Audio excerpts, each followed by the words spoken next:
Hi, and welcome to Alaskan and Thailand. I'm here on Hue Hin Beach again about 6 a.m. Let's take a walk. I'll show you the beach.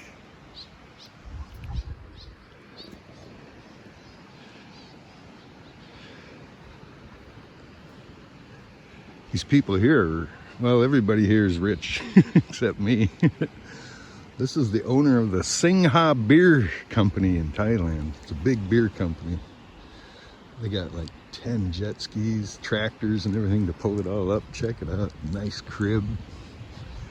That's how you live when you're rich, fellas. Don't skimp. They have about 10 jet skis. These are only just one parked here now. They bring them down. They have a whole crew of men that take care of their toys. They bring all their stuff out by the water and set it out there for them. Bring it all back, wash it down for them. Life rich. Today I thought I'd talk about what it takes for a successful retirement here, or anywhere, you know. There's a lady that comes and feeds these dogs every morning. Look at how overweight they are.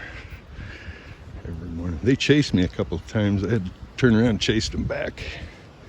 They quickly learned who's boss. But anyway, yeah.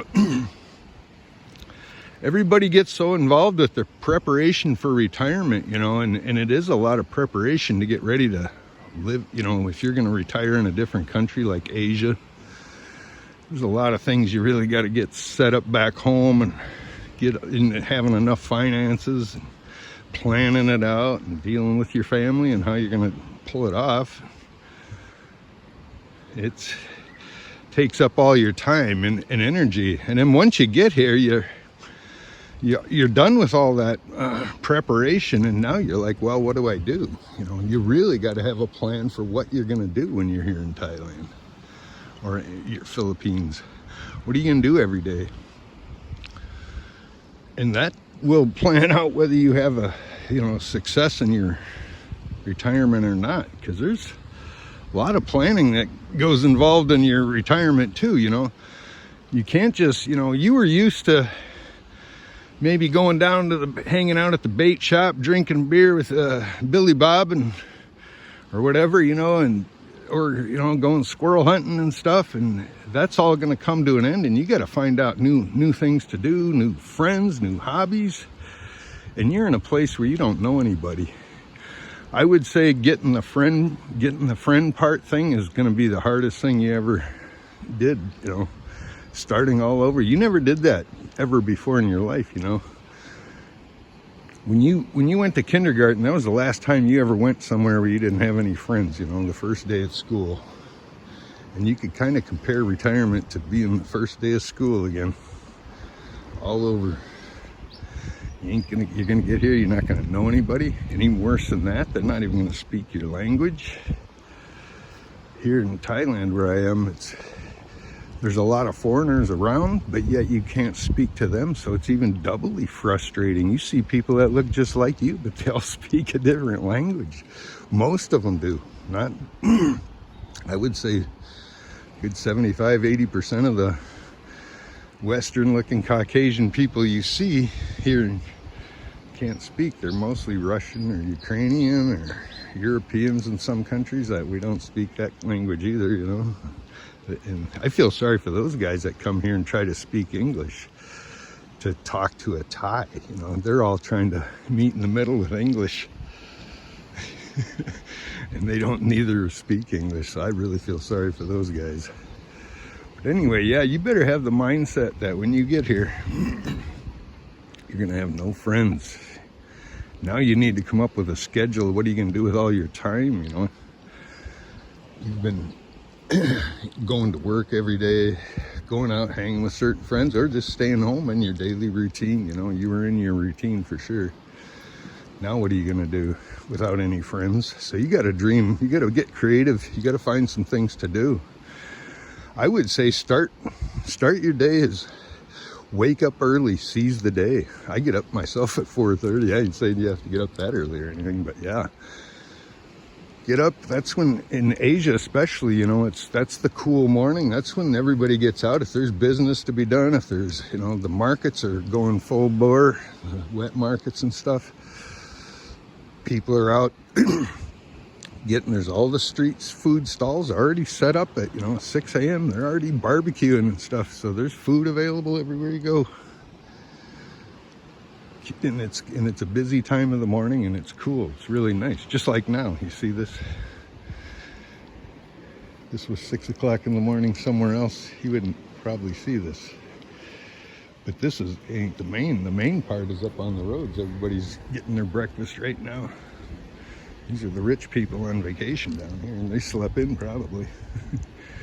But yeah, you really need to get a schedule going. I would, like I say, I'd wake up early, get up, at least before daylight, because a lot of times it'll be hot here by 6:30, 7 o'clock. I'm usually off this beach by 7 a.m. It's too hot for me. So yeah, get up and get your run in. Start maybe an exercise program or walking. I would say a lot of you guys that come here and just jump on a motor scooter, you're missing out on a lot of things, You're driving right by everything. I would suggest not do it. Get a walk around. You really meet people. You'll meet more people. You'll see more things.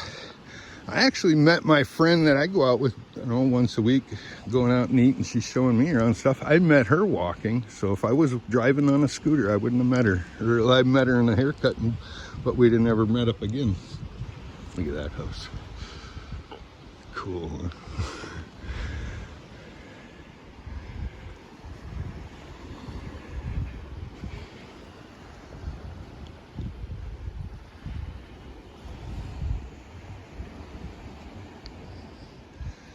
So yeah, and what you're going to be limited to do too is by how much finances you have. If you have a lot of money, you could probably get involved with a lot of things and do a lot of things. I didn't, to meet people, I would say get into a language school, cooking school or something. But like I say, that's probably going to be one of your biggest hurdles you're going to have to cross. Finding friends, finding someone to talk to. It's really bad feeling when you go long periods of time without speaking with another person. It's something you've probably never experienced, and it's a hard pill to swallow. And I think it's probably one of the main reasons people go back. I think they just don't want to do it anymore. It's too lonely of a life, and it can be if you don't. It's lasts probably the first year, unless you came in with a buddy or have a girlfriend, it's going to get pretty lonely for you.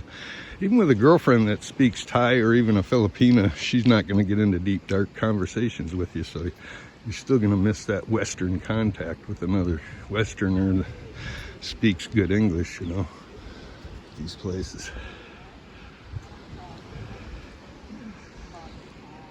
And keep a good mindset too, A lot of people come here and they think, oh, the women ain't throwing themselves or jumping in my lap.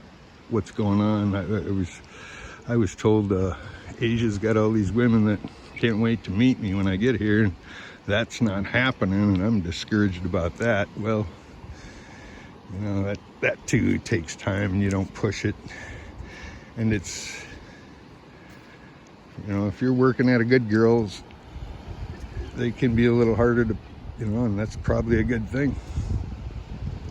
You don't want the easy girls that jump in your lap that when you walk by grab you by the arm. So don't take that as a discouragement. Just work harder at being a better man, get in better shape, go out and meet people, go out and walk around more,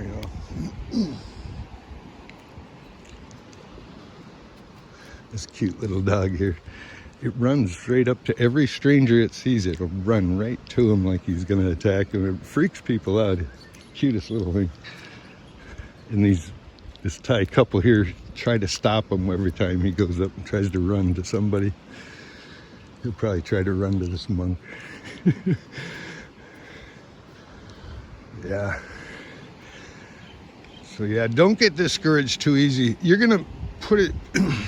I would plan on being a lonely fella for about the first 6 months you get here. Plan for that. Have your head wrapped around that you're kind of going to be a loner, and every time you get to stop and chat with somebody, that's going to be a bonus. and do be in an area where you can talk to other people. If you're stuck out in a, out of town, away from the expat, everybody says, oh, don't go to the tourist areas. But yeah, that's what you want to be in. If you come here and you don't know anybody, you want to be in the tourist area. It's the only time you're going to be able to talk to anybody, seriously.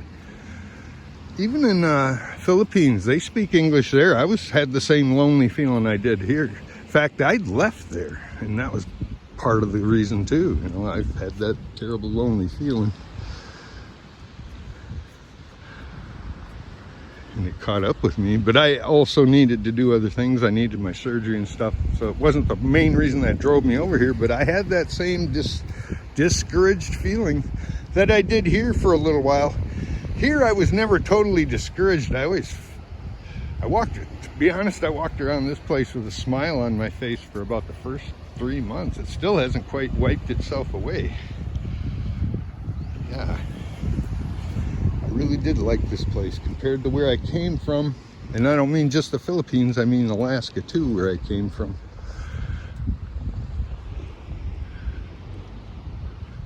There's two of them. There's one right behind it you can't see.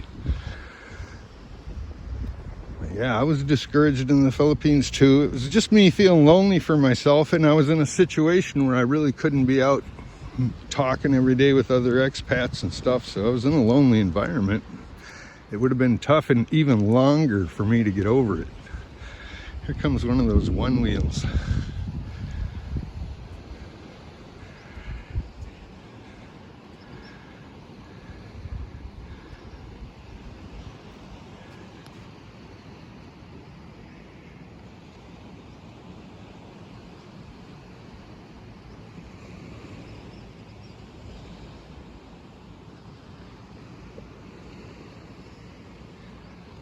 Some of these guys are good. I see one guy go by, he was cruising.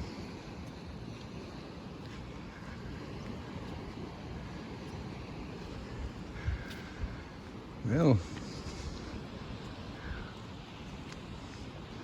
yeah, there's the other one now.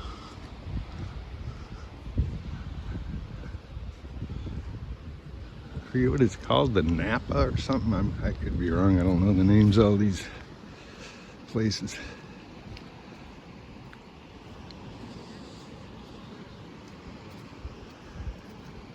Well, like I say, you're going to be up against a few hurdles when you get here, even though you've just got over all the hurdles of the trip and all the saving and all the planning and hotels and everything. Once you get here, that's when you got to figure out what you're going to do and do something so you don't get discouraged. Like I say, if nothing else, just walk. If you don't have any money, get out and walk every day. It's the best thing you could do. You'll meet people. You'll get to see things up close, which if you're driving by it, you ain't gonna really notice it. Check out this place.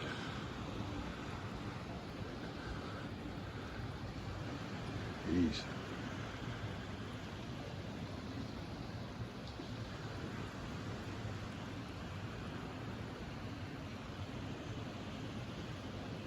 I could live here. The affinity pool. Well, folks, that's just a few of my tips on retirement. Like I say, plan on that lonely period and plan on some things to do to get you out of that slump. Get out walking, meet people, go to a school, walk the beach, swim every day, get a schedule, exercise. I keep my day pretty full, really. I really do. Waking up early, I get out, I jog. First thing in the morning, I jog, walk on the beach, go for a swim. Then I go back and exercise in my room for a while. Then I take a walk down to the mall. I get coffee. I do some work online. My YouTube keeps me busy. That's what I usually do a lot of. Do make a YouTube video like I'm doing now. That gives me part of my day. I'll go back in the hot part of the afternoon and nap or sleep for a little, half hour, and then I'll actually go back down to the beach again and walk around and go up to the mall, go up to the other mall, and walk around there. There's plenty to do. Get something to eat, go to the night markets.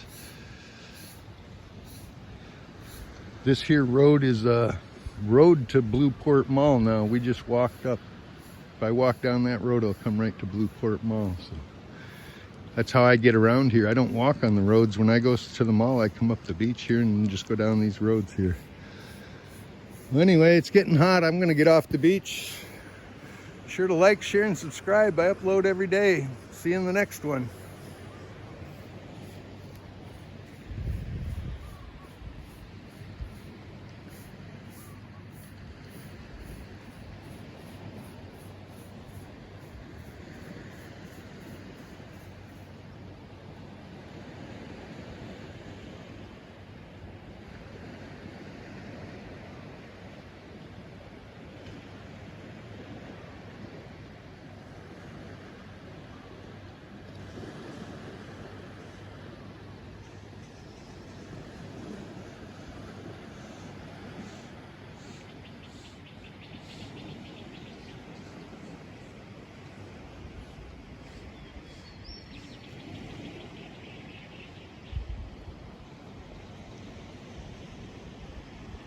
See you in the next one.